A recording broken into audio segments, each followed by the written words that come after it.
сипаттар бар екен. Әрине көп сипаттар табылу керек, бірақ мынау қазір өтетін дәрісіміздегі ғалымдардың айтуынша мынандай 5 сипат табылу керек дейді. Сипат кімдердің бойында? Нағыз ер азаматтардың. Қазір еркек деп жатырмыз, жігіт деген көп атаулықтар айтылады біздерге. Иә?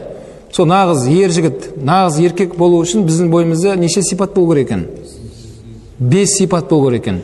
Бірінші сипаты жүрегі мешітке байланып, мешітке келген кезде де ол адамдар тазалану мақсатында келген адамдар дейді. Біз мешітке жай келіп кетпейміз. Мешітке Алла Субхана ва Тағаладан таубамызға келіп, жанымызды тазалап кететін жері осы жер болады. Мешітке келген кезде біздер тазаланып кетуіміз керек екен. Бұл жайында Алла Субхана ва Тағала Құран Кәрімде Тауба сүресінде айтқан аяттар бар. Аузубиллахи минаш-шайтанир-раджим. Бисмиллахир-рахманир-рахим. لا تقوم فيه أبدا لمسجد أسس على التقوى من أول يوم أحق أن تقوم فيه. Алла Тағала мына мешітті сол мәңгі құлшылық жасау үшін жаратқанын айтқан, осы мешітте тақуалықтарыңды күшейтіп алу үшін дейді. Бауырлар, мамандар айтып жатыр, қазір телефонымыздың өзі күш алатын өзінің жері бар. Зарядқа қоя салсы деп айтамыз ғой. Сол секілді біздің зарядқа алатын жеріміз ол мешіт екен. Осы мешітте кәдімгідей өзімізді және сол мешітке келіп дейді Алла Тағала фихи риджалун юхиббуна айятатахару. Және сол мешітке келгендердің ішінде сондай нағыз ер азаматтар бар дейді Алла Тағала. Олар юхиббуна айятатахару. Олар мешітке келгендегі мақсаттары тазалануды сүйіп келеді олар осы жерге. Осы жерге жанымызды тазалап, жаман сипаттардан арылсақ екен деген оймен мақсатта келеді. Валлаху юхиббул муттаххирин. Сөзсіз Алла Тағала тазарушы құлдарын жақсы көреді дейді. Осы жерде рижал деген сөзді ғұламалар шағын айтқан екен, нағыз ер азаматтардың бойында бірінші табылу керек сипат екен. Қандай болу керек ол адам? Мешітке байлану керек екен, бауырлар. Қазір күнде шыны керек, нағыз еркек деген сөзді қоғамда сұрайтын болса, көпшілігі әртүрлі мағына береді. Еркекте кімді ойлайсың десе, әйелін қатты ұстайтын деп айтуы мүмкін бір адам.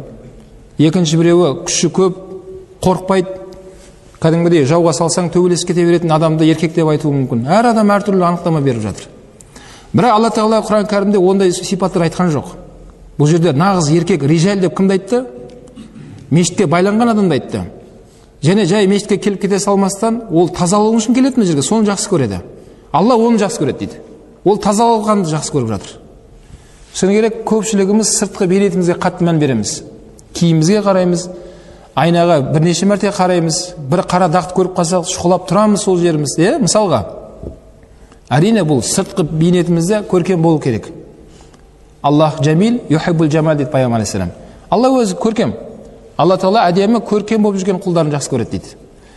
Соған жараса біздің жан дүниемізде, бауырлар, таза болу керек екен. Жаны таза болып жүрген еркек, ер азамат, ол ешқашан қоғамда қылмысқа бармайды.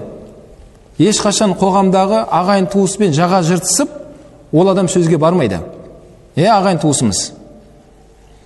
Өткені кейде шыны керек, көпшілігіміз қазір айтатынымыз, әйел бала шағам, өзімнің әйел бала шағам. Бірақ шариғат бойынша негізінде әйел бала шағамыздан ағайын туысымыздың статусы жоғары тұрады. Ағайын туысымыздың. Пайғамбар алейхиссалам уақытында бір кісі келіп, сол кісінің жаңадай құлдықта жатқан анасы сол баласын азат еткен. Сол кісіге пайғамбарымыз сүйінші сұрайды. Я Расулалла, мен осындай адам едім, анашым әтір жаңадай ақшаның басын жинап, құрап, мені құлдықтан азат етті анашым. Кейін асасым және мәрте одан сұрайды. Шынымен осындай болды ма дейді. Болды дейді. Сөзі Расулалла айтады, жақсы болған екен. Бірақ сенің нағашыңды, халюк деп келеді, сенің нағашыңды құлдықтан азат еткен анашыңа дейді, хайырлы болар еді дейді. Яғни баласы да құл болған, жаңағы әйел кісінің інісі де құл болған. Нағашысы ғана баланың. Әйел адам кімді азат етті құлдықтан? Баласын азат еткен. Бірақ пайғамбар алейхиссалам кімді айтты?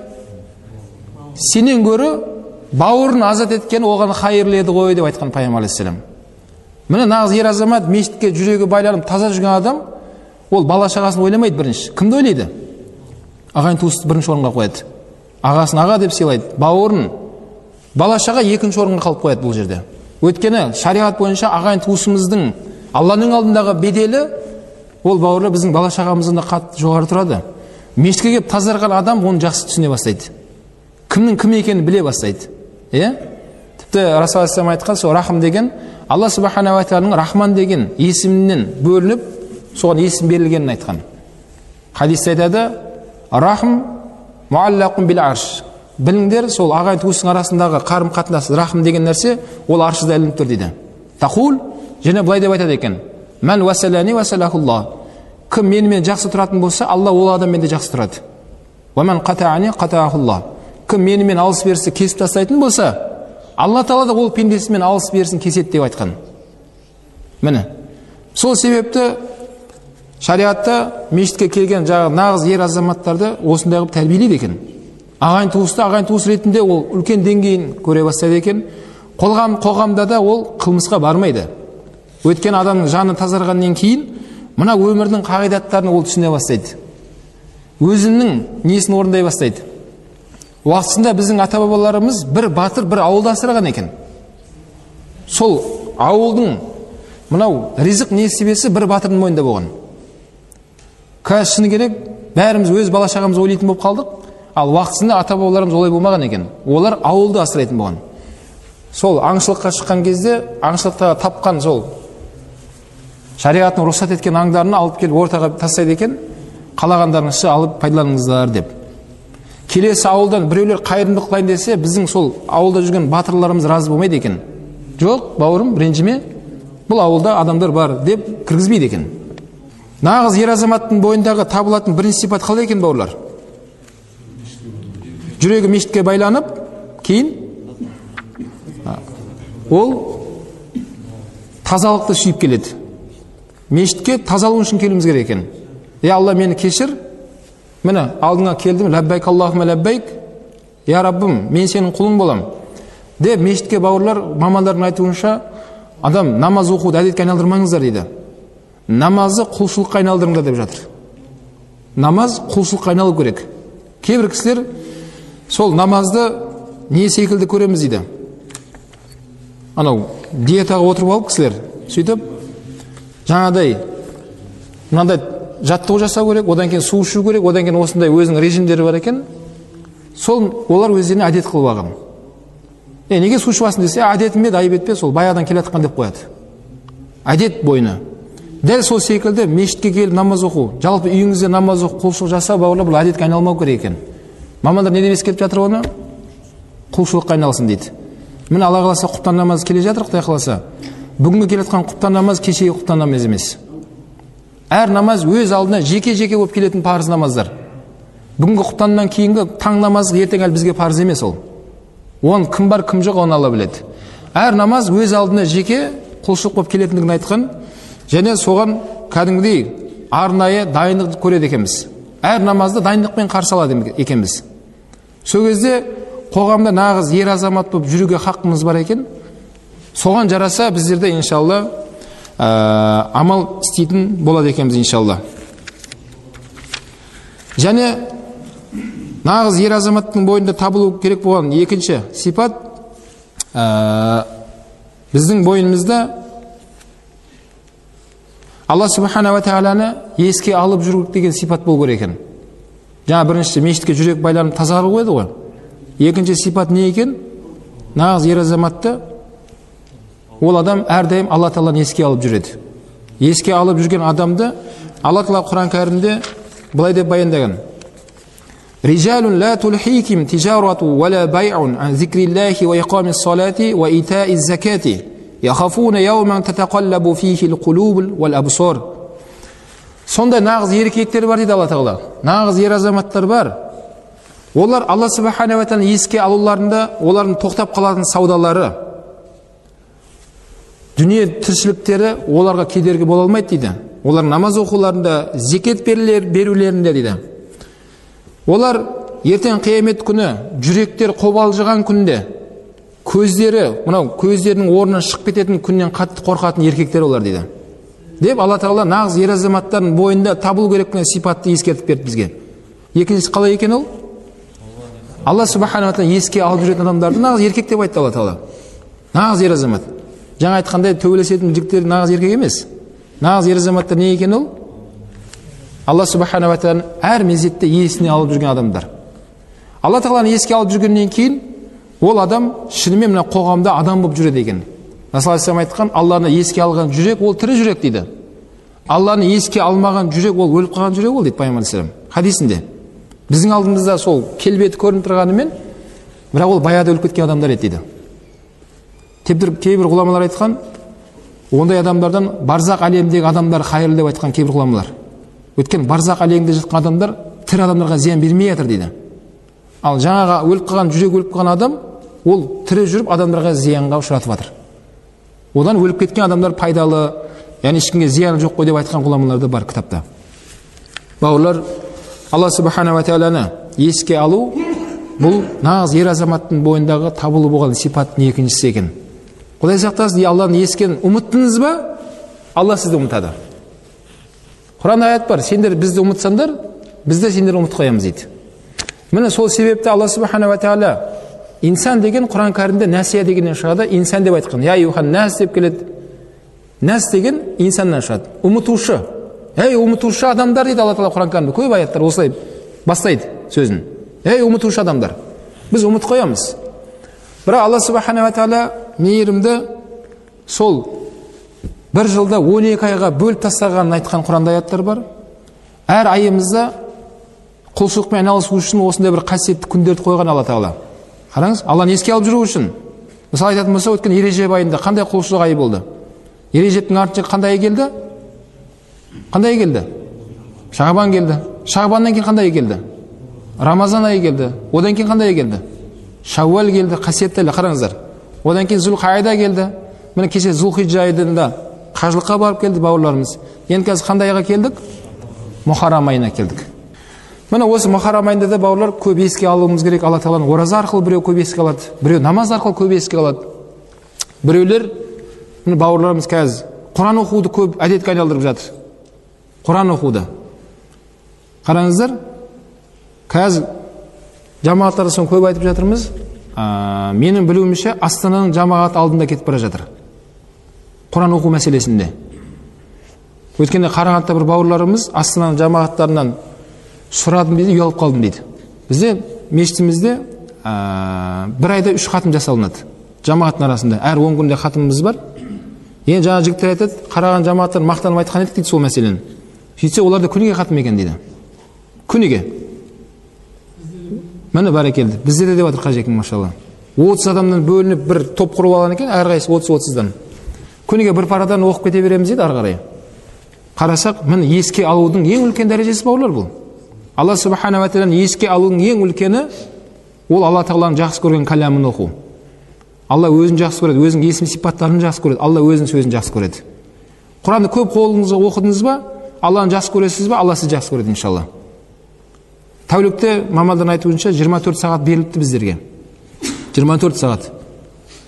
24 сағаттың ішінде жамағат ары барғанда бір параны 1 сағат оқитын шығарсыздар мүмкін. Бірақ имамдар оны 15 минутта оқып қойып жатыр, бір параны. 15 минут, арбасы 17 минутта оқиды екен имамдар. Енді күнделікті намаз оқып жүрген тілдер араб тіліне көп келген ғой имамдардың. Ал жамағаттар ұзағымен 1 сағат оқиды екен. Таң намаздан кейін 10 минут оқыңыз, жауып қойыңыз Құранды. Белгілеп қойыңыз. 5-нен кейін түскі уақытта тағы 10 минут қарап қойыңыз. Иншалла сөйтіп асырдан кейін хатым аяқтап қаласыз да. Ал осылай кете берсек, Құдай қаласа бауырлар, Алланы көп еске алатын адам сіз боласыз. Расул Құранда айтқан, Құран бұл сендердің пайдаларыңа шешіліп, ертең шафағатшы болады деді. Немесе Құран еске алынбай, ескерусіз қалса, ертең қияметте сендермен осы соттасады дейді. Қияметте дауласады дейді. Құран, ал кім Құранмен дауласса, ол жеңіледі сөзсіз. Ешкім Алланың сөзімен дауласа алмайды. Сол үшін нағыз ер азамат па, еркек деген сипатқа лайық болып жүргіміз келе ме бауырлар, біз Алланы көп еске алайық. Алланы көп еске алудың жолы, жаңа айтқанда 5 мезгіл намазымызға мықты болайық, намазға. Одан кейін Құранымызға мықты тұрайық. Намаз бізді жаманшылықтан, арсыздықтан тиятындығын айтқан Құран кәрімде. Одан кейін Құран сіздің көмекшіңіз болады, сізді жақсы жолға нұсқаушы болады Құран. Бауырлар, жаңа айтылды жоғарыда, Алланы көп еске алдық. Қазір намазды айтатын болсақ та, таң намазының сүннетіне пайғамбар алейхиссалам Алиден сұрайды: Али, таң намазының сүннет оқығанға білесің бе, қанша сауап беріледі дейді. Негізінде Расул алейхиссалам сүннет намаздарының ішіндегі ең қысқа оқылатын сүре таң намазда болған. Таң намазында бірінші ракатында Құл я аyyuhal кафирун оқыған риуаят келеді, екіншісінде Ихлас сүресін оқыған жайында. Өте қысқа сүрелер. Таң намазының 40 сүннетіне. Кейін сұраған: Али, таң намазының сүннетін оқығанда Алла Тағала саған қандай сауап берілетінін білесің бе дейді. Сөзі пайғамбар алейхиссаламға: Али, я Расулалла, айтыңыз, Алла оның елшісі біледі ғой деп айтты. Қазір жамааттар бірдеңе сұрасаң, бәрі помойын деп кірісіп кетеді. Негізінде әдеп солай екен. Бірдеңе сұраса, оны қайтадан өзіне жіберу, ол сүннет екен. Я Расул, айтсаңызшы, қандай сауап деген кезде: Али дейді, таң намаз оқып жүрген адамға дейді, Алла субхана ва тағала мына жер әлемінің ішіндегі не нәрсе бар, осының мәнін қосқанда одан да хайырлы нәрсе беріледі деп айтқан. Жер әлемі оның ішіндегі бүткіл байлығымызбен қосып, сол бір адамға берілсе қандай жағдайда болады? Ол емес, одан да хайырлы нәрсе берілетінін айтқан. Қай намаздың құрметіне? Таң намазының сүннеті ол. Кейде біреуміз мән берсе, кейде мән берілмейміз. Ал таң намазының парызы ше, ол айтылмаған. Парыздың сауаптары жазылып қойған екен, бауырлар. Ол қияметте иншалла Алланың алдына барған кезде иншалла көретін боламыз. Бұл жерде сүннеттер ғана айтылып жатыр. Кімде-кім күніге 12 ракат сүннет намазды үзбей оқитын болса дейді Расул алейхиссалам, ол адамға жәннаттан қасыр соғылады деген.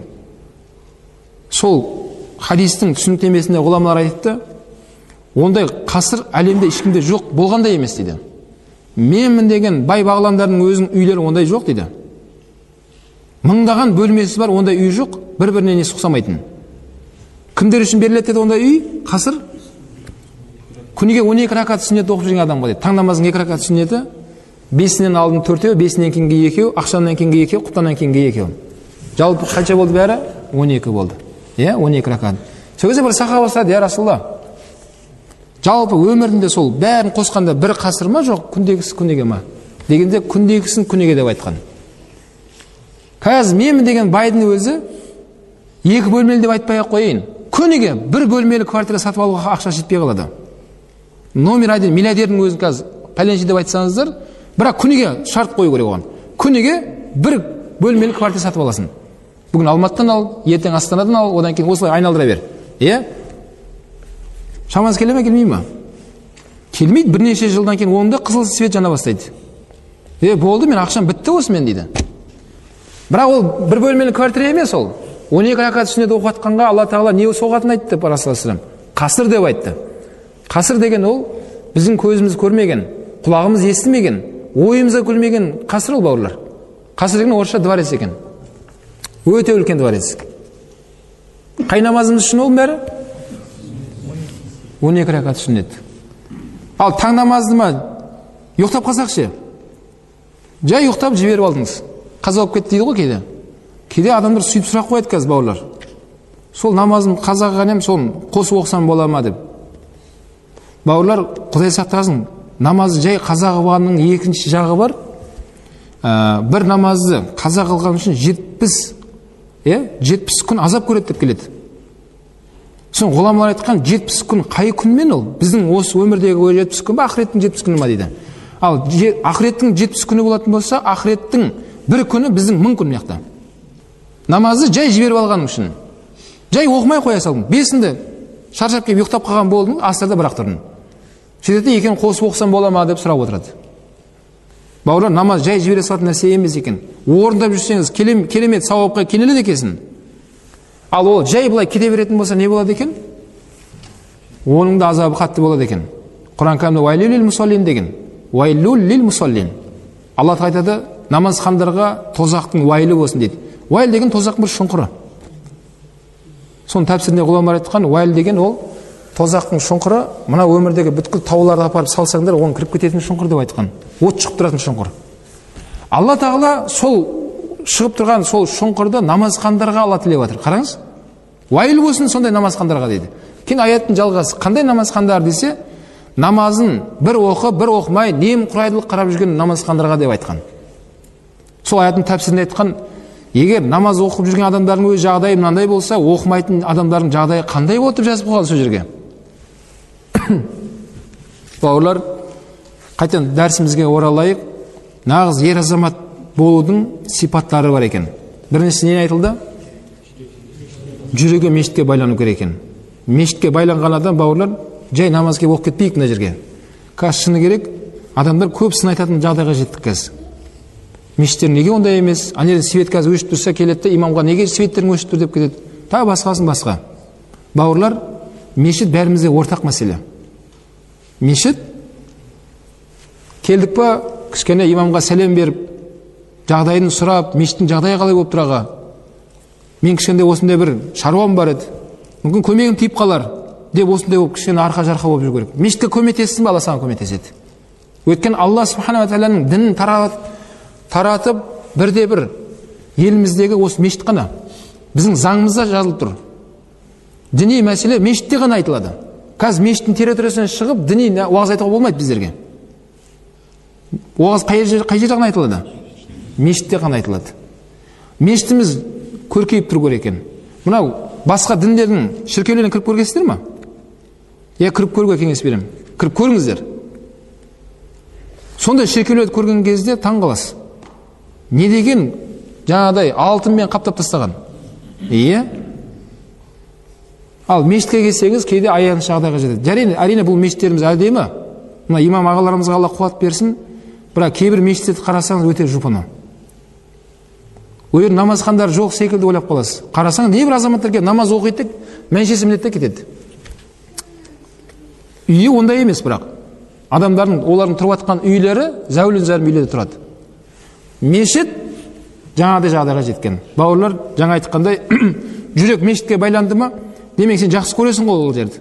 Енді оған кішкене көмектесіп жүру керек. Бауырлар, біз зайырлы қоғамбыз, біздің елімізде мешітке бір тиын да бөлінбейді. Бірақ Аллаға шүкір, әйтеуір мешіттер салынуға рұқсат беріп, жерге рұқсат беріп жатыр. Емін-еркін намаздарыңды оқыңдар деп, өкіметімізге рахмет, бұған да тәуба. Мүмкін оған да жетерміз иншалла. Мешіттерге көмектесетін заманға. Мысалы Түркия мемлекеттерінде, Мысыр мемлекетінде де көрдік, соларды жаңағыда дін министрліктерінде бүткіл мешіт солардың балансында. Имамның жұмысы тек қана мешітке келеді, өзінің бөлмесіне кіреді, кітабына қарайды, уағызына дайындалады, мақала жазады, ғылыммен ғана айналысады. Мына мешіттің ішкі сыртқы мәселесінің бәрі сол өздерінің мамандары жұмыс атқарады. Қазір күнде бауырлар осындай жағдайға жетіп тұрмыз. Тәуба, Құдайға шүкір. Бірақ дегенмен мен ойлаймын, соған да біз баратқан секілдіміз, Құдай қаласа. Соған дейін кішкене амалдап не істеу керек, бауырлар? Не қолдау көрсетіп жүрміз керек екен. Садақа беріп жүріңіздер мешітке. Садақа бәленің қайтарады дейді. Садақаны қазір мешітке беру керек. Болашақта өкімет оның балансын алыпса, мүмкін сол кезде садақаны басқа жаққа берсек болатын шығар мүмкін. Қайырымдылықтардың басқа мәселе. Бірақ қазір күнде бірде-бір қолын жайып отырған ол мешіт. Мысалы қарттар үйін көріп жүрміз, жетім балаларға да барамыз, көріп жүрміз. Оларға өкіметтің балансында екеуі де. Бюджеттен ақша бөлінеді оларға, кәдімгідей бәрін қолда көрсетіп тұр. Енді бауырлар, мен мешіттің имам болғандығын айтып жатырмын. Өйткені мешіттің жағдайын имамдар ғана жақсы біледі. Енді әркімге айта бермейміз ғой оны. Қазір орны келіп қалған екен айтып жатқаным ғой, ойлап қалмаңыз, имам үйтіп айтқан жоқ маған. Қайбеке сөздің арасында лабағатанды айтып жүресің ғой деп. Жоқ, ондай болған емес. Бұл кісіге Алла разы болсын. Керісінше не? Келген ұстаздарға бірдеңе бермесе, ол кісі алмайды ешкімнен. Келген ұстаздарға әйтеуір шақырып, жолын жасап, келіңіз деп осындай істеп жатқан кісіні көремін мен. Бірақ мешіт, бауырлар, жаңа айтқандай, еркексің ба, мешітке көмектес. Ер азаматсың ба, мешітке жүрегің байлансын, сонымен қосып, бауырлар, мешітті ұмытпайық. Екінші сипат нені айтты? Екінші сипат Алла Субхана ва Тағаланы не істеп жүруіміз керек екен? Еске алып, ойлап жүретін болса, ол адам нағыз еркек болып жүреді екен. Енді Алланы еске алып жүрген адам, Алладан қорқады ғой адам. Үйіне барып алып, тек қана әлі әйеліне ғана жете бермейді бұл. Көшеде батыр болып жүреді да, үйіне барып, басқаша болатын адамдар да бар екен. Немесе керісінше. Сол үшін құрметті бауырлар, нағыз ер азаматтарды, еркектерді Алла Тағала осылай сипаттап жатыр Құран Кәрімде. Жаңа сөздің басында айттық, Алла Тағала бізді ер азамат қылып жаратқаннан кейін біздер иншалла осы сипатпен сипатталуымыз керек екен. Әрдайым естен Алла Тағаланы шығармау керек. Көлікте келе жатсаң да, үйде болсаң да, жұмыста болсаң да Алланы еске алып жүру керек. Жаңа айтылды, Алланы еске алудың бірде-бір жолы Құранға көп мән беру. Өйткені адамдар қазір соншалықты мән беріле бергендіктен мына телефонды кейбір бауырларымыз ағылшын тілін білмесе де, бірақ ішінде настройкасына кіріп, ағылшынша жазған бәрін игеріп алыпты қазір. Өткен бір жап-жас жігіттер көріп таң қалдым. Осындай мәселе iPhone дегенім, беріңіз деді, ішіне кіріп настройкасына. Енді ағылшынша білесің мәсен білмеймін дейді. Бірақ телефон көп шұқылай бергендіктен ана жатқа біліп тұр ана жігіт. Кәдімгідей кіріп бара жатыр ішіне. Ананы басады, одан бірдеңе ашылады, одан кіреді, одан тағы екі нәрсе ашылады, одан мынаусына кіреді. Сөйтіп жаңа мен айтқанды әдемілеп жасап берді. Мен таң қалдым. Ол ондайға қалай қол жеткізді? Көп мәрте оған қарай бергендіктен болды. Сол үшін бауырлар, мен Құранды имамдар секілді 15 минутта оқи алмаймын дегенді қою керек. Если сіз де оқитын боласыз иншалла. Ежелеп оқып жатсыз ба, 2 сауап аласыз. Біреу оқығаның үшін деді Расул алейхиссалам, екіншісі қиналғаның үшін дейді. Ал жаңағыдай оқи бергеннен кейін сондай бір шебер болады екенбіз, Алла Тағала беріп, Құранды кәдімгідей нақшынан келтіріп оқитын жағдайға жетсек, онда Пайғамбар алейхиссалам оны сафир деп айтқан. Сафир деп, оның хадистің түсініктемесіне ғұлама айтты, ол Жибрил періштенің деңгейі дейді. Жабрақ алейхиссаламның деңгейіндегі сауапты алып отырады екенбіз Құран оқыған кезде. Тәжвидімен кәдімгі жуан әріп қылып, жіңішке әріпті жіңішке әріп қылып, тәжвидімен, махражымен әдемілеп оқуға әрекет қылсаңыз, иншалла, сауаптың үстіне сауап алады екенсіз. Сол үшін қазір күніге қанша мәрте телефон қарауға әдеттеніп отыратын болсаң, мен өзіме әрдайым осыны көбірек осымен ориентир аламын, өзімді кейде нәпсімді сындырамын. Демек, қанша телефон қарасам, сонша Құранға қарауым керек мен. Қанша телефонға мән берсем, Құранға да сонша, немесе басқа діни кітап қарауға мән беруге өзім нәпсімді сындырамын кейде. Мына жерде көп нәрсе бар, көп уақытымызды жоғалтып аламыз. Ал Құранға қарасақ не? Сауап алады екен. Қазір мамандар ескертіп жатыр бауырлар, дабыл қағып жатыр. Орысша тревога ғой. Орта есеппен қазір адамдар қазір 3 сағат телефон қарайды екен. Біздің Қазақстандағы орта есеппен. Сонда бір жылда 45 күн шығады екен. 45 күн телефон қараған адам болып шығасыз. Осылай әр жылымыз 45 күннен жай осылай телефонға кете берсе, Құдай кешірсін онда. Алланың өлшеп берген мынаншаға өмірі болса, оның мынаншасы ұйқымен кетеді. Мынаншасы қатын бала шағамызбен кетсе, мынаншасы телефонмен кетсе, ар жағында не қалады сонда дейді. Сол үшін бауырлар, телефонды пайдаланайық. Заман солай шығар, бірақ жаңағыдай орнымен болу керек екен. Екінші, жаңағыдай Алланы еске алу үшін ғана көп пайдаланыңыз мынаны. Сондай қолға ұстаған кезде сізді Аллаға еске алатындай қылып ол сондай жасау керек екен. Екінші мәселе. Мынау омра дейміз, қажылық дейміз, үлкен қажылық бар, кіші қажылық бар. Қазір шыны керек, елдің бәрін қайда жүретіндерін біліп отыратын болдық қазір. Қолдардың телефон, сол Харам мешітте де Кағбаның жанында тұрып, өздерін селфи түсіріп жіберіп жатыр қайда-қайда. Міне Харам мешітте айналып жүрмін, міне Сафа Марвада жүрмін, міне Арафатта тұрмын, қарасындаршы деп, мына жақтан адамдар оны қарап. Бірақ бауырлар, ол өте сақ болатын мәселе екенде, ол құлшылық қылатын орнында құлшылықпен айналысу керек. Телефон уақытында телефон айналысу керек. Кітапта мынандай мәселе келіпті, 2 адамның мысалын келтіреді. Біреуі сондай қажылыққа бара алмаған адам қалып қойды, себептер бар. Екіншісі кеткен адам дейді. Қағбада бүткін денесімен асылып тұр дейді. Екеуінің деңгейін 2 түрлі қылып берген сол кітапта. Бара алмай қалған адамның сауабы анадан көп болып жатыр дейді, мына жақта жүрсе де. Не үшін десе, ана адам барып алып Қағбада асылып тұрса да, ойы мына жақта. Бизнесін ойлап жатыр. Басқа мәселе ой ол жақта. Денесі бірақ жақта Қағбада асылып тұр осылайдан. Сыртқы көрінісін қарасаңыз енді машалла, қызғас, керемет, мынау Қағбаның денесімен осылай доғап тұрған адам екен ғой деп. Ал бара алмай қалған кісі дейді, мына жақта саудада тұр дейді. Алып жатыр, сатып жатыр бірдеңемен, сыртқы көрінісін не істеп жатыр деп сұрасаңыз, саудамен айналысып жатыр ғой деп айтасың дейді. Бірақ жүрек ар жақта. Жүрек сол Қағбада жүр, сол жерлестерімен бірге жүр. Сол адам дейді, мына жақта сауда істеп тұрса да, былай-былай. Оның сауабы ана кімнен де жоғары болып кетеді деп келеді кітапта. Неге? Екеуінің ниеттері әртүрлі болғандықтан. Ана Алланы былай еске алып жатыр. Анау еске алмастан денесімен ғана жаңағыдай әдетке айналдырған бір амал жасап тұрған адамдар секілді дейді. Сол үшін бауыр, Алланы еске алуымыз керек екен. Құр тілімізбен емес, барын тек қана оны бәлкім жүрегімізбен де еске алу керек екен. Бұл екінші неміз екен бауырлар. Бұл екінші сипатымыз екен. Үшінші, ер азаматтардың бойында болған сипат. Үшінші сипатымыз, Алла Субхана ва Тағалаға біз серттесеміз, сол сертімізді тұру, бұл ер азаматтың сипаты дейді. Бұл жайында Құран кәрімде Алла Тағала Ахзаб сүресінің 23-ші аятында айтты: Аузу биллахи минаш ражим, минал муъминина риджалун садақу ма ахадуллахи алейхи. Сондай момындардың ішінде нағыз еркектер бар дейді Алла Тағала. Қараңыздар, жалпы момын мұсылмандардың іштерінен Алла Тағала бөліп алды. Қандай адамдарды? Нағыз ер азаматтарды, нағыз еркектер. Ондайлар не кімдер десе, садақу ма ахадуллахи алейхи. Олар Алла Тағалаға берген уәделерінде шыншыл болды олар дейді. Нағыз еркектер Алла Тағала уәде берген уәделерін не істеді олар? Оны орындады дейді. Фаминхум ман қада нахбаху ва минхум ман янтазир. Олардың біреулері сол уәделерін орындап өмірден өтті дейді. Өтпегендері фаминхум ман янтазир. Сол Аллаға берген уәделерін орындап, бірақ сол Аллаға берген уәделерінің сауабын көру үшін олар күтіп келе жатыр дейді. Ешқашан серттерін бұзған емес дейді. Уаман баддалу табдила. Олар ешқашан серттерін бұзбайды олар дейді. Ешқандай нәрсемен айырбастамайды да олар дейді. Деп Алла Субхана Тағала осы ер азаматтардың бойымызда табылып болған сипатты нерде ескертті? Қандай сипат екен? Уәдеде тұру. Иә? Уәделесіп серттестіңіз ба? Сертті бұзбау керек екен. Мынау ислам әлемінде ең бірінші ақиқат үшін болған соғыс бар. Қандай соғыс болды? Пайғамбар саллаллаху алейхи уақытында. Ең бірінші ғазауат, қай ғазауат? Сирияда өткенсіздер сіздер оны. Қандай? Бәдір соғысы. Сол Бәдір соғысында осы аяттардың тәпсірінде кейбір ғұламалар айтқан екен, Бәдір соғысында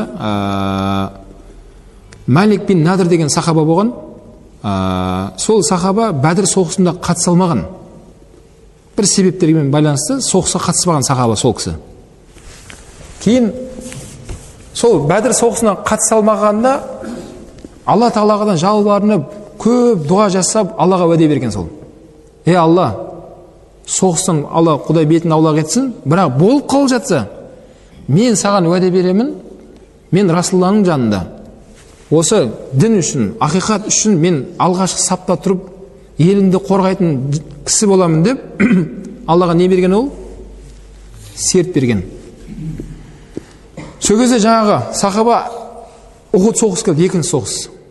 Сол Бәдір соғысында тас-талқан шығып жеңілген мүшриктер енді екінші Ухуд соғысында олар қатты ерекше дайындықпен келді. Көп санмен келді, ерекше дайындықпен келді. Алдын олар келіп соғысамыз деп келді де, кейін олар жаңағы мүшриктердің сауда көзіндегі түйелерін жібергенін естіп, біраз қайтамыз деп екіге бөлініп кетті олар. Біраз келімізге келіп қалдық енді. Құр қайтамыз ба, соғыса салайықшы деп еркенің тірлігін қылған еді бірінші соғыста. Ал екіншісінде енді қанға қан, жанға жан деп келді олар. Бәдірдегі қайтыс болып кеткен адамдардың ақысын, қанын талап етеміз деп, біреудің әкесі қайтыс болды, біреудің бауыры қайтыс болды ана жерде. Сол қанға қан деп келген енді кәдімгідей соғыс болды. Қандай соғыс екіншісі? Ухуд соғысы. Сол Ухуд соғысында жаңағы Малик бин Надр радиаллаху анху өте көп алдыңғы шепте көп жауға соққы берген сахабалардың бірі.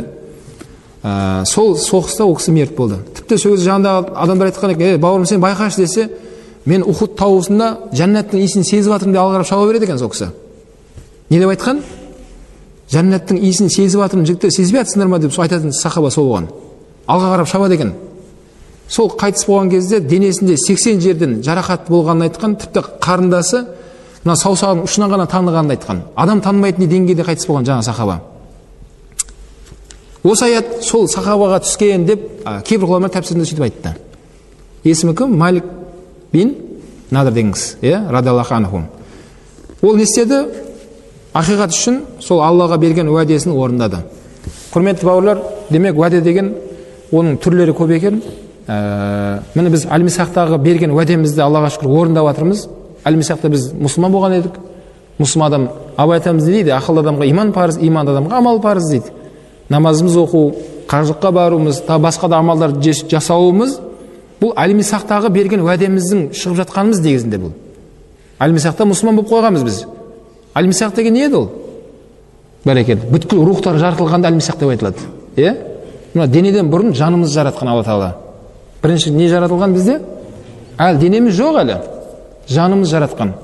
Қазір кезекте қаншама тұрған жандар бар екен. Ақырындап өмірге келіп жатқан сәби дейміз ғой енді. Ол сәби ол ата-анасы, ой, машалла өзіме ұқсап деп қуанады, бірақ ата-ана жаратқан жоқ қой баланы. Оны Алла жаратты. Ал оның да жаны әлмисақта болған. Алла Тағала адамның жанын, періштелердің, жындардың жанын Алла мәңгіге жаратқан. Адам өлмейді, адам не болады? Адам қайтыс болады екен. Сол жан әлмисақта біз мұсылмандықты қабылдағанбыз. Өрде Қытайдың да жаны болды, ол американста болды, арабта болды, қазақ бәріміз болдық. Бүткіл жандар сөйерде әләсу раббукум деген кезде қалу бәлә дейді. Алла Тағала біз жаратқаннан кейін жанымызды айтқан, сұраған сөзді. Сендер мені жаратушы Раббы ретінде мойындайсыңдар ма деген кезде қалу бәлә. Иә, Раббым, сен мойындаймыз, сен бізді жараттың. Сен біздің Алла Құдайымызсың деп біздің жандарымыз сөйерде дінді қабылдаған. Енді мына өмірге келген кезде сол жан мен тән дос болып жүреді бірнеше сәт. Иә? Жан тәнді тастап кеткен кезде кейде мынандай мәселе сұрақ қойып жатыр қазір. Көз ашық болып біреу дейді, өліп қалса не болады дейді. Иә? Өліп қалса деген сөзді келерді, бауырлар, біріншіден адам өлмейді, адам қайтыс болады деген. Жаңа айтты ғой. Адам не болады? Адам қайтыс болады, өлмейді адам ешқашан. Оны Абай атамыз не дейді өлеңдерінде? Өлсе өлер табиғат, адам өлмес дейді. Ол бірақ қайтып келіп, ойнап күлмес. Меніңкінің айырылғанын өлді деп ат қойыпты, оңкей білмес деп айтқан. Міне шариғаттың қазақша версиясын өйстіп айтқан Абай аталарымыз. Адам өлмейді, адам қайтыс болады екен. Енді сол жан қайтқан кезде сөзде біреу 80 жыл өмір сүрді, біреу 60 жыл дейді. Мына жан мен тән осы өмірде бірге дос болып қалды ғой дейді. Сол кезде мынау жан қысылып бас жақтан шығады деп келеді. Сол кезде тән жанды қимай көзімен былай ашық күнде шығарып салады, аспанға кетіп бара жатыр жаным дейді. Сөйтіп қалып кетеді екен. Оны мына жақтағы адамдар оны сөз қылады. Ана бейшара дейді, көзі ашық өліп қалыпты дейді. Ол жаман өлім дейді. Жоқ, бауырлар, кітапта ондай жері жоқ. Біреудің көзі ашылып өлсе жаман өліпті, біреу көзін жұмып өлсе, машалла болыпты деген қағида жоқ ондай. Қалай өз жан тапсырса да, ол ашық қалып кете ме, жабылып қалып кете ме, шариғатта ондай сөз айтылмайды. Иә? Енді сол жан жаңа әлмисақтағы айтқан уәдесін мына өмірде Аллаға берген уәдесін орындаса, ол жан шаттанып қуанады екен. Жан. Ал орындалмаса ше, тән оны айтқан істемей орындамаса, жан жаңа рухани азғындыққа деп атқан сөздер сол ғой негізінде. Рухани азғындыққа ұшырап кетіп жатыр дейді. Иә? Тәніміз азық талап еткен секілді жанымызды азық талап етеді. Ол жанның азығы шариғатта ғана. Алла нені бұйырды, оны орындау керек, Алла неден қайтарды, одан қайту керек. Бауырлар, Аллаға берген уәдеміз бар екен, оны орындау керек. Әлмисақтан мына өмірге келіп, Алланы ортаға алып, Алла субхана ва тағала бізге харам болған біреудің қызын Алла Тағала ортаға кепіл болып шариғат бізге некелеп берді. Иә? Солай ғой? Енді сол некедегі бауырымыз нені? Уәдені ұмытпау керек. Некелестіңіздер ме, уәде бердіңіздер ме, бермедіңіздер ме? Ер азаматтың әйелдің алдындағы, әйелдің ер азаматтың алдындағы біз несін айтамыз ғой, шарттарын? Бір-бірінің құқықтарын айтамыз. Айтылды ма, айтылмады ма сіздер некелеріңізде? Айтылды ғой. Сол уәдеңізді орындасаңыз, Алла Тағала Құран кәрімде айтқан ежелі сіз боласыз. Алла Тағала не деп жатыр? Олар берген серттерінен ешқашан айныған емес, айнымайды дейді болашақта да. Уәмә бәддәлу тәбдилә. Қандай жағдай болса да, олар ол сертті бұзып былай ыңғайластырып, өзінің несін ауыстырып алмайды. Иә? Сол сертінде бекем болып, ешқашан сертті бұзбайды. Нағыз сол ер азаматтардың, еркектердің сипатын нешеуін өттік? Үшеуін өттік. Біріншісі қалай болды? Жүрегі мешітке байланып, тазалауынды ойлап, армандап жүрген адам, нағыз ер азамат сол болады. Нағыз еркек сол болады. Таза болған еркек ешқашан жаман нәрсені ойламайды, жаманшылыққа бармайды. Екінші, әрдайым Алланың есігін алып жүреді. Алланы еске алып жүрген адам Алланы жақсы көреді, ол Аллаға кеткісі келіп жүреді. Шынымен көпшілігіміз қазір дүниеге соншалықты әсер етіп кеткен, бауырым, деп мысалы сізге біреу сұраса, ана өмірге кеттің келе ме десе, шыны керек иман болып жүрген біз өзіміз ойланып қаламыз. Әлі жаспын ғой, әлі бала шағам кішкентай ғой әлі деп. Бірақ сахабалар ар жақта армандайтын болған. Алланы жақсы көрген, сол Алламен жолығуды көп армандайтындарын айтқан олар. Көп еске ала бергендіктен. Кейбір ғұламалар сол Алланы еске алуында жан тапсырған көп ғұламалар бар кітапта. Аллаға деген махаббаттар шексіз болған екен олардың. Соншалықты. Үшінші сипатты айтты.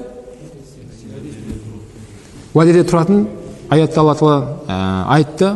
Қай сүреде келді? Ахзаб сүресі? Бәрекелді, міне. Солай ма сіздерде де? Олай емес па? Жаттап алайық бауырлар. Әдейі мен сіздерге Құранды ашып, соны бет-бетімен жаңа белгілетіп қойғанмын, жігіттерге звондап. Соны бет-бетімен әдейі оқып жатырмын. Төртінші сипат, нағыз еркектің бойында табылу болу керек болған сипат. Ясин сүресінде келген, Ясин сүресінде осы нағыз ер азаматтар жайында Алла Тағала айтқан.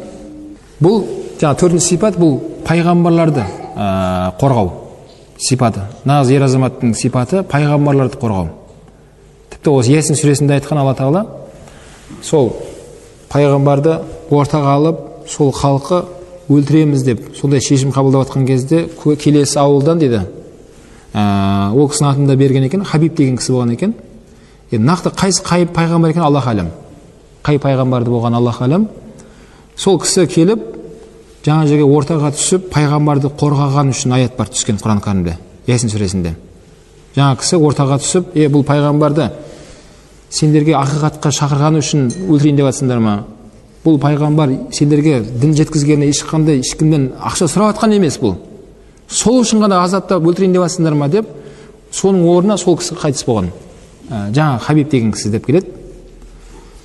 Төртінші сипат, момын адам не істейді екен? Бауырлар, нағыз еркектер пайғамбарды қорғайды.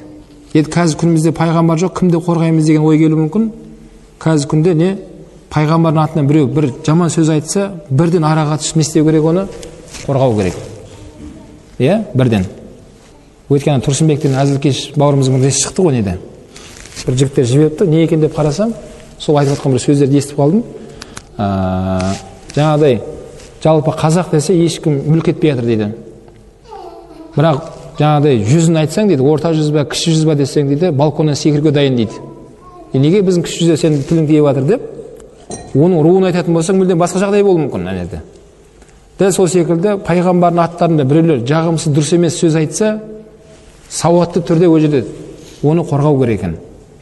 Алла Субхана ва Тағаланың дініне біреулер балағатта бір сөз айтты ма, жаңада желіде отырсыз ба, көріп қалдыңыз ба, қорғау керек. Ұстаздар атынан қаншама жалалар айтылып жатыр. Оны оқып қоя салмау керек екен, оны қорғау керек бауырлар. Ұстазды қорғап атқаның, ол пайғамбардың дінін қорғап тұрғаның сіздің. Ұстаз не айтып жатыр ол жерде? Ұстаз өз жайында бірден айтпайды ғой. Ол Алланың пайғамбардың атынан сөйлеп тұрған мамандар. Соны біреулер нәпсісіне ауыр тиетті, оны желді біреу бірден жазып, немесе жаңағыдай монтаж қылып қояды. Оны адамдар ауыз екі оны алып кетеді ары қарай. Сол кезде естіп, қарап отырмау керек екен, не істеу керек екен? Қорғау керек. Қалай қорғау керек? Сауатты түрде біреу жазған болса, сіз де сауатты жазып қорғаңыз ұстазыңызды. Өйткені ғұламалар айтқан, ұстазын қорғамаған мұнафықтың сипаты деп айтқан. 200-лердің сипаты солай болады екен. Біреу сен ұстазыңды жамандап жатса, сен сол жерде түк болмағандай болып шай ішіп үндемей отыра бересің. Бұл кімдердің сипаты деген? Бұл 200 мұнафықтар сондай болады деген. Алла сақтасын. Сол үшін бауырлар, дінімізге қатысты бір жағдайлар болып қалды ма, оны не істеу керек екен, оны қорғау керек екен. Көшеде орамал таққан қызымызға біреу бір балағаттап жатыр ма, барып араласып араға түсу керек. Аға, не болды? Тыныштық па? Бұл қарындасымызға не болды? Деп араға түсу керек. Өйткені орамал тағып қалған көріп тұрсаң, ол діннің орамалы ғой ол. Діннің орамалына көшеде біреу бірден айтты ма, балағаттап жатыр ма, сіз сол жерде тоқтап, орнына оны қою керек. Бауырым, тоқта сен. Сен орамал не екенін білесің бе? Алланың парызы ғой бұл. Деп, не істеу керек бауырлар? Сол жерде ол адам екінші мәрте сондай айтпайтын болады иншалла. Өйткені Расул айтқан, мынау жаңағыдай бір жайттарды көрсеңдер, оны қолдарымен тоқтатыңдар деген. Оған тоқтатуға әлдерің келмесе, сөзбен тоқтатыңдар, айтып кішкене. Оған әлдерің келмесе, солай істеп тұрған жүректерімен жаман көріңдер. Бірақ ол иман әлсіз адам екен деп адам дейді. Сол үшінші топтағы адам, ол әлсіз адам деп айтқан пайғамбар саллаллаху алейхи ва саллям. Біз әлсіздік болмауымыз керек, біз жаңа айтқандай нағыз ер азаматтың сипат бізде болу керек. Дінге қатысты жаман бір жаңағыдай бір пиғылдыр айтылды ма бір жерде, оны не істеу керек оны қорғау керек. Осы кешегі жетіде бір қалада мен іссапарда болдым. Жаңағыдай әр мекененің басшылары болды, мұғалімдер болды, психологтар болды. Сол 2 күндік менде семинар болды. Бір қалада, атын айтпай ақ қояйын, қай жерде болғанын. Кейін екінші күні жаңа сертификат беретін күнім еді. Мен оларға бір күн алдын айтқан едім, егер дұрыс дайындалмағандарға сертификат берілмейді. Мен сұраймын. Кім жауап берсе, кеше өткен нелеріме соған беріледі деп. Кейін жаңа арасында бір кісі сұрақ қоямын деп, молдалар жамандап кетті. Қазір молдалар сондай, ондалар мұндай, молдалар балаларды дұрыс тәрбие бермейді деп, бір апайымыз өзінен өзі ана жерде жаңағыдай сөздерді бастады. Енді ана жерде имамдар да отыр, бүткіл мамандар бар, үлкен залда не жүріп жатыр. Кейін жаңағы кейін молдалар, мен өзім молда болғандықтан қорғап жатқан жоқпын бұл жерде. Жаңағы айтылғандарға амал істеуім керек мен. Өйткені молда ол пайғамбардың ізбасарлары ғой ол. Молда не екенін білесіздер ме? Кім екен? Кім молда деген? Молда деген ұстаз деген сөз. Ғылыми адам ол. Жаңағысы бүйтіп айтып қалды да, молданың айтқанын істеңдер деп айтқан, істеген істемеңдер деп айтқан деп бастап кетті әңгімені. Кейін тұрдым да, ойбай апай, сіз анау Садуақас Ғылмани деген молданы танисыз ба деймін. Жоқ, ондай молданы танымаймын мен дейді. Ойбай, сіз кім танисыз онда? Қазір Астанада, Елордада сол кісінің атына берілген мешіт бар қазір. Садуақас Ғылмани атындағы мешіт бар. Ол кісі молда болған уақытында. Білесіз бе, сол кісінің молдалығы соншалық, ол кісі түрмеге атылу жазасына кесілген адам негізінде. Бірақ сол түрмедегі қызметкерлер бар ғой, анау кіргізіп шығарып жүрген, басқа ұлт болуы мүмкін, басқа діндер болуы мүмкін олар. Сол молданың бойындағы қасиетін, адамгершілігін көрген сол адамдар, мынандай адам өліп кете салу жалко деп айтқанда сол кісілер. Сөйтіп, сол бір камерада отырған адам болған, жанында үлкен жастағы адам болған екен, сол кісі өз ажалымен қайтыс болды сол түрмеде. Кейін сол жүрген сотрудниктер ғой, ана түрменің ішіндегі, өздері ақылдасып, давайте Садуақас Ғылмани ана өлген адам қыламыз да, соның атын мына кісіге берейік деген да, сөйтіп бұны шыға жібереміз деген. Сөйтіп сол молда ақиқатқа шығып кеткен, жарыққа шыққан. Негізі өлімге кесілген адам жарыққа шығып кетті. Түрмеден шыққан кезде бірақ аты Садуақас Ғылмани емес болып шыққан ол кісі. Ана өліп кеткен адамның атын соны беріп, деланы солай жапқанда олар көміп жерген. Не үшін сол молданы жақсы көріп қалды олар десе, ол кісінің мәмілесі, адамгершілігін көріп жүр ғой олар ішінде. Қандай адам екендігін. Жалқы деп айтқан екен сол кезде олар. Мына адамның жай атылып кеткенін жалқы деп айтқан. Бәлкім молда деген, мына Афсаттар марқұм ұстазымызды айтқан еді бір дәрісінде. Мен соны қайталай салайын. Молда деген сөз бұл ғылыми адам екен. Молдалардың күндіз хайлулла деген ұйқысы болады. Кейде 5-нің алдын, кейде 5-нен кейін. Бұл пайғамбарымыздың сүннет амал хайлулла деген ұйқы болады сондай.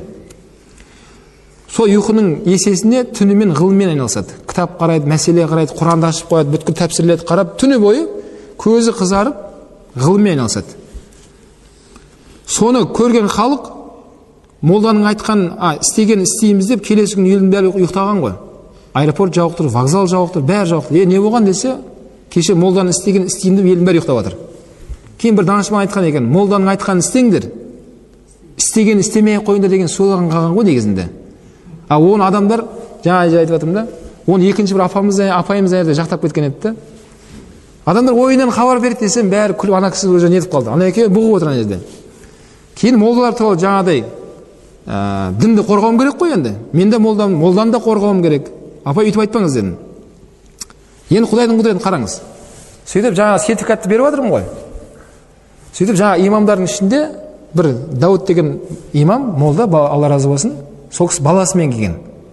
Жаңа айтқан едіңіз ғой, молданың балалары сондай дұрыс емес бақытта жүреді деп. Сол кісінің баласы да сол жерде жүрді, Құдайдың құдіреті. Ол баласы сол қалада КГО-да жұмыс істейді. Нұрмұратты бітірген бала, әкімшілік оған жұмысқа шақырып, жаңа бала өте мықты бала, соны әкімшілікке жұмысқа алған да. Баласы да сол жерде, баласына шақырып алдым жаныма, бүткіл аудиторияның алдында көрсеттім. Мына Дәуд деген әкесі. Молда жаңа сайт айтқан. Айттым ғой, молдалар сондай деп. Міне молда мына кісі. Мына баласы.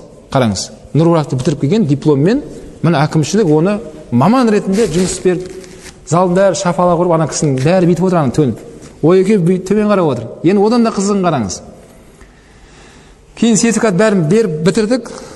Сертификат бітті ана жерде. Кейін артынан айттым да, енді араларыңызда есімдері айтылмай қалған біреу бар ма араларыңызда? Құдайдың құдіреті тұр, жаңа әйел алмаған ғой сертификат. Ойбай, аға, мен алған жоқ дейді ана әйел адам. Кейін ойбай, сертификат алып келіңдер, аты жөніңіз кім, жазыңдар. Кейін молдаға тиіспеңіз дедім да. Молдаға тиіссеңіз, есімді ескерусіз қалып кетесіз осылай десем, бәрі шапалақ ұрады залда. Тыныш жүріңіздер дедім. Молдаға тілдеріңіз тимесін дедім. Айтсаңыздар, жақсы сөздеріңізді айтыңыздар. Айтпасыңдар, үндемеңдер деп айтқан пайғамбарымыз, сол хайыр деп айтқан сіздерге. Десем бәрі, иә, екінші молдалар айтпаймын дейді. Айтсаңыздар, жаңадай дұрыстап айтыңыздар. Молданың істегенін істемей-ақ қояйық. Молдалардың істеуі қиын болады екен. Молдалар 4 қатын алады екен, қиын болады екен. Істеген істемей-ақ қояйық. Айтқанын істей берейік десем күледі бәрі жерде. Жарайды бауырлар. Демек, мұсылманда нағыз ер азаматтың бойындағы табылу сипат төртіншісі не екен? Пайғамбарларды қорғау.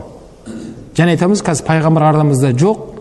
Расул саллаллаху алейхи айтқан ең соңғы пайғамбар менмін деген Құранда хатаман нәби аят бар Құран кәрімде. Хадисінде Расул саллаллаху алейхи айтқан бір ғимарат әдемі біткен болса, құрылысы, соның бір кірпіш қана орны тұрған болса деген, мен келіп сол жерге қаланып кеттім деген. Болды, құрылыс бітті сонымен. Яғни пайғамбар қияметке шейін болды, басқа пайғамбар келмейді. Ол келсе кәззап болады деген. Кім оған иман келтірсе, ол кәпір болады. Иә? Енді пайғамбар алейхиссалам міне жеткілікті, Расул алейхиссалам үмметі болып біздер үшін өте үлкен бақыт бауырлар. Қияметте ең жәннатты біз бірінші кіреміз иншалла, нәсіп етсе, Құдай қаласа. Жәннатқа бізді бірінші кіретінді айтқан осы үмметтің. Хайырлы үммет екенін Алла Тағала Құран кәрімде бізді мақтаған Құран кәрімде, иә? Күнтум хайра умматин ухрижат линнас, шығарылған адамзат үмметтің ішіндегі ең хайырлы сендерсіңдер деп Алла Тағала біздерді. Ta'муруна бил ма'руф ва танахауна мункар ва ту'минуна билlah. Бір-бірін осылай жақсылыққа шақырасыздар, бір-бірін жамандықтан қайтарасыңдар осылай. Иманға келдіңдер ғой деп Алла Тағала бізді Құран кәрімде мақтаған. Енді жаңағыдай не бауырлар, дінді қорғауымыз керек екен. Дін не істеу керек? Дінді қорғау керек. Пайғамбардың дінін қорғап жүру керек. Пайғамбарды қорғау, яғни қазіргі күнде дінін қорғау. Алланың дініне қатысты біреу бірдеңе айтылды ма, сауатты түрде, ғылыми, барып жағасына төбелеспей-ақ қоюмен. Кәдімгі сауатты түрде оны орнына қою керек. Екінші мәрте ол адам ойланып сөйлейтін болады, ойланып жүретін болады. Және сондай жолды ұстаныңыз, ол адам ұялып, болашақта соны істегеніне ұялатындай ұстану керек. Оны ерегісіп, қас дұшпан болып кетпесін сізбен. Сондай әдемі алып келуіңіз керексіз. Ол адам сізді жақсы көріп тұру керек. Және сіздің ұстанып келе жатқан дініңізді жақсы көретін адам болу керек ол адам. Сол кезде барып, не? Сіз дінді қорғаған адамға айналасыз. Өйткені Расул саллаллаху айтқан баширу ва ла тунафиру деген. Сендер адамдарды сүйіншілеп, адамдарды тарта беріңдер. Ва ла тунафиру. Бірақ дінді жек көрсетіп, адамдарды қашырмаңдар деп айтқан пайғамбар алейхиссалам. Дінді қорғаймын екен ғой деп төбелесіп кетпеңіз біреумен. Не істеп аласың десе, мен дінді қорғап алдым. Жоқ, дінді қорғап ала алмайды. Сондай ситуация алып келу керек, ол адам дінді жақсы көріп қалсын сол жерде. Дін деген мен ойлағандай емес екен ғой ойласын. Дін деген сондай бір деп кәдімгі оған бір ой қалдырып кетіңіз керек та, иншалла, сол кездесуіңізде. Сол кезде барып, сіз нағыз еркектің, нағыз ер азаматтың сипаты сізде табылады. Бесінші сипаты, нағыз ер азамат, нағыз еркек өзгелерді ойлап, өзін басын қатерге қауіпке тігетін жігіт екен. Оның антонимі эгоист. Эгоист тек қана өзін ойлайды. Барса керек емес дейді. Ал нағыз ер азамат, нағыз еркек не істейді екен, бауырлар? Бесінші сипат, өзгелерді ойлап, өзін басын қатерге тігіп жүреді ол. Қатер бар ол жерде. Бауырлар, қазір күнімізде Аллаға шүкір тыныш заманда өмір сүріп отырмыз ғой, Аллаға шүкір. Қазір күнде не қатер айтып отыр деп ойлап қалмаңыздар. Мысалы, ер азамат болып, адал кәсіппен істеуің, ол қауіп қатер бар сізде. Қаншама адамдар жолда жүреді. Оңай емес, қысты қыс демей, жаз демей. Қаншама ер азаматтар анау шахтаға түседі, неше мың километр төменге. Көмір қазып жатыр, мыс қазып жатыр. Қанша адамдар сол жерде мерт болды, марқұмдар. Алла рахматын алсын. Сондай жерлерде. Олар мынау Сатпаев жерінде сол жігіттермен сөйлескенде айтқан еді. Сол шахтаға вахтамен жұмысқа кеткен кезде отбасымызбен қоштасып кетеміз дейді. Екінші бір үйге келем ба, келмеймін ба, Алла біледі дейді. Сондай тереңдікке түсіп кетеміз дейді төменге. Бірақ отбасын асырауымыз керек екен, сонда ризығымыз сондай ғой деп айтатын да жаңа жігіттер. Қаншама жігіттер мерт болды, қанша жігіттер жаназасын шығардық сол жерлерде. Енді ол қауіп қатерге басын тікті, адал кәсіппен айналысып жатыр, бәрекелді. Отбасын асырап жатыр, ешкім ұрлық қарлық жасап жатқан жоқ, барып біреуді тонап жатқан жоқ, біреуден бірдеңе алып қойып жатқан жоқ. Не істеп жатыр олар? Адал кәсіппен, ол бала шағасын әйтеуір ешкімнен кем болмасын деп. Қатер бар. Қанша адамдар қыстың күні стройкада жұмыс істейді мысалға. Оңай емес, денсаулық кетіп жатыр. Бірақ сол содан тапқан нафақасын не істеп жатыр бала шағасына? Мына балалары жаурамай киім киіп жүр сол әкесінің тапқан табысына. Үйінде ет жеп отыр балалары. Мектепке әйтеуір көппен бірдей болып барып келіп балалар өсіп жатыр үйінде. Бары ондай өмірден өкінуге болмайды екен. Дұрыс, денсаулығың кетеді, өмірің кетеді, басқа кетеді. Бірақ сен нағыз еркектің миссиясын орындап жүрген адам екен да, ол ше. Алланың алдында ол адамның сауабы ерекше болады. Расулаллах айтады, садақаның ең үлкені отбасыларына жұмсаған садақаларың дейді. Сіздің тауып келіп жатқан нафақаңыз сіздің атыңыздан садақа болады оның бәрі. Сол себепті әйелдердің тозақта көп болатындығын пайғамбар сөйтіп айтқан. Миғраж кешінде тозақ көрсетілді Расулаллахқа. Соның ішінде көпшілік кімдер болатындығын айтқан? Әйелдерді айтқан. Кейін бір топ әйел келіп пайғамбарға жылап келген сахабалар: "Я Расулалла, кешіріңіз, біз осындайды хабарды естідік. Біз әйел болу жазығымыз ба біздің? Алла бізді әйел болғандықтан тозаққа тығама" деген сөздер айтылғандар Расулаллахқа. Сөзі пайғамбар: "Жоқ, Алла Тағала сендерді әйел болғандықтан азаптамайды" деді. "Сендер" деді, "күйеулеріңнен сонша өмір бойы жақсылық көріп келе бересіңдер, кейін бір жақсылық көрмей қалған кезде соны жоққа шығарып күфірлік келтіресіңдер" деп айтқан. Сол себепті Алла Тағала сендер әйел адамдар тозаққа тығады деп айтқандар Расулаллах. Енді осы жерлері мен қыз балаларға айтатын лекциям осы тақырыпта кете береді. Ол жерде сіздер кәдімгідей Бөгенбай батыр қылып көрсетемін ол жерде. Қабанбай, Бөгенбайлар жүрген қылып көрсетемін. Қыз балалар кәдімгідей сондай қазақтың жігіттері сондай екендігін естіген кезде деп қалады. Алысқа қарама, міне қазақтың жігіттері ол деген кезде қыздарымыз ғашық болып қалады сіздерге. Біз алыстан қарап жүрсек өзіміздің жанымызда жүр екен ғой деп, жандарыңда жүр бәрі деген секілді. Ал сіздерге айтып жатқан тақырып басқаша. Нағыз ер азамат не істейді екен бауырлар? Өзін басын қатерге тігеді. Оңай болған жоқ. Қабанбай, Бөгенбайлар, Наурызбайлар не? Олар риск болмады деп ойлайсыздар ма не? Рисковать еткен ғой өмірлерімен, оңай емес. Бірақ иман қараңыз. Қазақ айтады, 40 жыл қырғын болса да кім өледі деген? Ажалы келген өледі деген. Бітті, тағдырға иман келтірген адамдар, мұсылман ата бабаларымыз біздің. Алла үшін кетіп бара жатыр, болды. Елді жерді қорғау керек. Ол талқыланбайтын мәселе. Жау жағадан келіп тұр. Енді не істейді? Бастарын қатерге тігіп, жекпе-жек болса жекпе-жекке шыққан қанша мәрте. Бұлай топымен соғыс керек болса топпен шығатын болған. Сондағы мақсаттары елді, халықты аман-есен алып қалайық. Артымызда кім қалсын деп жатыр олар? Артымызда ұрпақтарымыз қалсын деп сондай жолды ұстанған екен. Нағыз еркектер солар бауырлар. Оны ашық айтамыз. Біздің ата бабаларымыз нағыз еркек солар болған негізінде. Қазір кризис деп жатыр. Не кризисті солай көріп тастаған ғой? Ашаршылықты басына өткізді. Соғыс замандарын көрді. Не бір замандарды көрген. Керек болса қыздарымызды басқа жерге апарып аман қалу үшін соларға апарып берген. Ұрпағым қалсын артында деп. Не бір замандар болған. Тарих беттерін оқыған кезде кәдімгі жылап отырып оқисың, субханалла. Қалай өмір сүрген адамдар олар деп. Біздер кейде сәл болмайтын нәрсеге ой деп мінезімізді көрсете бастаймыз ғой. Қарасақ бауырлар біз еркек адамдар екенбіз. Қазір мына күніміз біздің нағыз еркелік өмір екен, Аллаға шүкір. Ал нағыз қиыншылықты олар көріп тастаған екен уақытында. Сол үшін бауырлар, бүгінгі дәрісіміз сондай тақырыпта болды. Енді әрине бұл бесеу ғана шектелу емес, бірақ кейбір ғұламалардың тізген осы бесеуді келтірген екен кітабында. Біріншісі қалай болды? Мешітке байланып, тазалықты сүйетін адамдар екен. Жанымен де, тәнімен де таза жүргенді қалайды. Екіншісі, әрдайым Алла Тағаланы еске алып жүреді. Намаз арқылы, Құран арқылы, басқа арқылы, отбасының арқылы Алланы ешқашан есінен шығармаған адам нағыз еркек сол адам болады. Үшіншісі, уәдесін ешқашан бұзбайтын адам бол. Уәде бердің ба? Уәдені бермеу керек бірінші. Бердің ба? Оны орындау керек. Үшіншісі, дінді қорғау. Пайғамбардың дініне көмектесу. Алла Тағала Құран кәрімде дейді, сендер Алланың дініне көмекші болыңдар. Жақсылықта бір-біріне көмекші болыңдар. Таауану аль бирри ва тақва. Жақсылықта, тақуалыққа бір-біріне көмектесіңдер дейді Алла Тағала. Ва ла таауану алал исми вал удван. Ал күнә істерде бір-біріңе көмектеспеңдер деп жатыр. Бір-біріңе көмектеспе. Күнә қылмысқа баратқан кезде оған көмектеспеу керек. Бауырым қойсайшы, керек емес деп оны тоқтату керек, керісінше. Ал дін мәселесінде бір-бірімізге біз бауырымыз, бір-бірімізге жақтап кетуіміз керек, бір-бірімізді біздер қолдап тұруымыз керек. Сол кезде нағыз ер азаматтық сіз миссияңызды орындаған адам боласыз. Одан кейін бесіншісі, нағыз ер азамат эгоист болмайды ешқашан. Тек қана өзін ғана ойламайды ол адам. Өзгелерді ойлап жүреді. Үмбетті ойлайды, көршісін ойлап жүреді, ағайын туысын ойлап жүреді, балалардың болашағын ойлап жүреді. Сол үшін деп қанша денсаулығынан айырылады, сол үшін деп көптеген несінен айырылады, бірақ ол бәрі ол үшін хайыр болады. Мына өмірде ең абыройлы адам сол адам болады. Ертең қияметте де Алланың алдындағы сауап жағынан көп сауап алатын адам сол болады екен. Субханака астағфирука атубу илейк, я рахман рахим.